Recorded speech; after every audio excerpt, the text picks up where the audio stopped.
Okay, Mark, we're here today to talk about the Sanremo Music Festival coming out soon. What do we have to say about that? Well, it's good to be here as ever, Massimo, and I'm here also to give a little plug to my book, All You Need Is Rock, which you'll forgive me for doing that because it's just out. No. However, onto the San Remo Festival.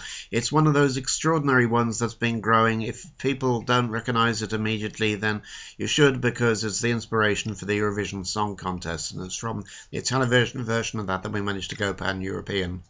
And I'm sure you're so fond of the Eurovision Song Contest, don't you? Well, we've talked about it before, and it's not one of my favourite events in the musical calendar, but San Remo has actually got a much better reputation than Eurovision has. So why are you so fond of San Remo instead?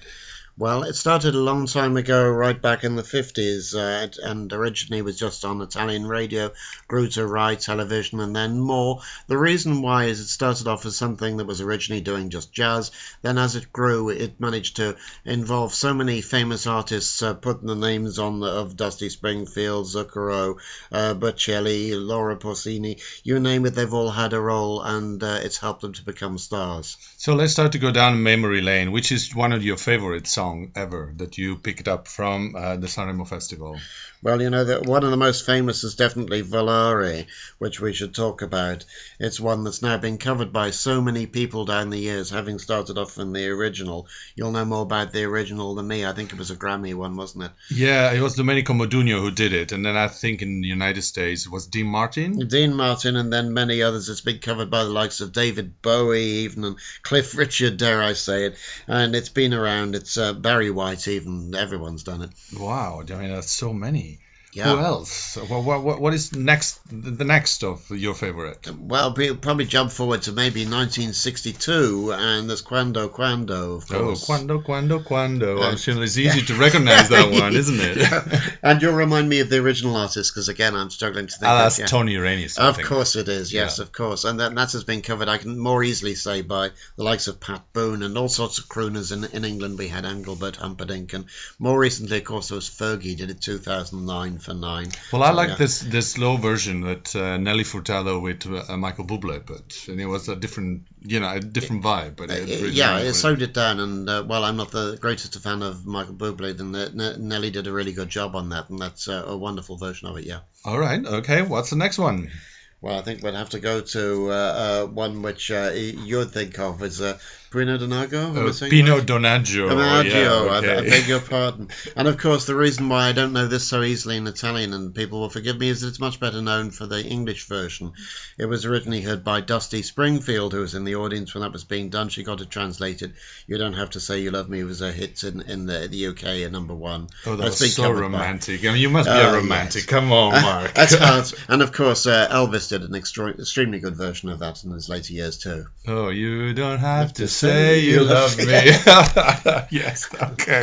Let's move on. Otherwise, we're getting too croony. Exactly. Well, this is not a time for doing this ad-lib stuff. Anyway,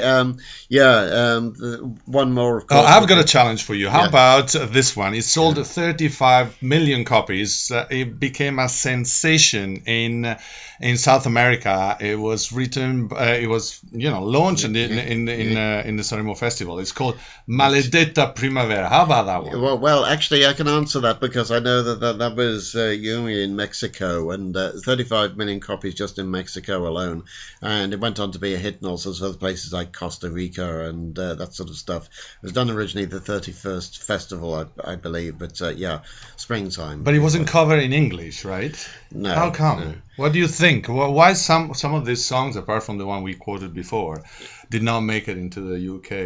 Maybe it's because, Italian is such a romantic language and you can't just manage to translate these things into nice English. I don't know. Yeah, but you did something with Con te partirò, which is, the Bocelli, and also comes out from Sanremo Festival. And I can't answer it, but I can say that, that is a wonderful song in itself. It's Time to Say Goodbye is how we know it, of course, now. Is Bocelli originally did it on his album in 95, and then we went on from there.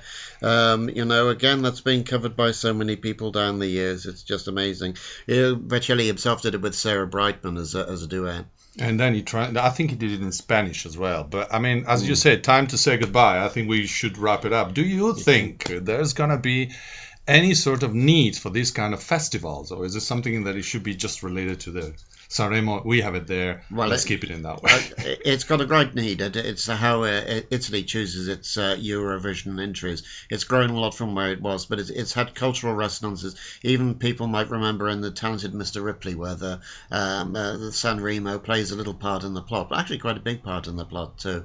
So long may it live. It's got a use, and I could see it being replicated even now, and other countries could do something similar. It's a great way of choosing your Eurovision. All right, so let's start with time to say goodbye, I'm afraid. Time to say goodbye. Time to buy the book as well, folks. That's enough of a plug. Okay, now you got it. Time to say goodbye, definitely. Okay. Thanks very much. Thanks. And read Dante. Bye now.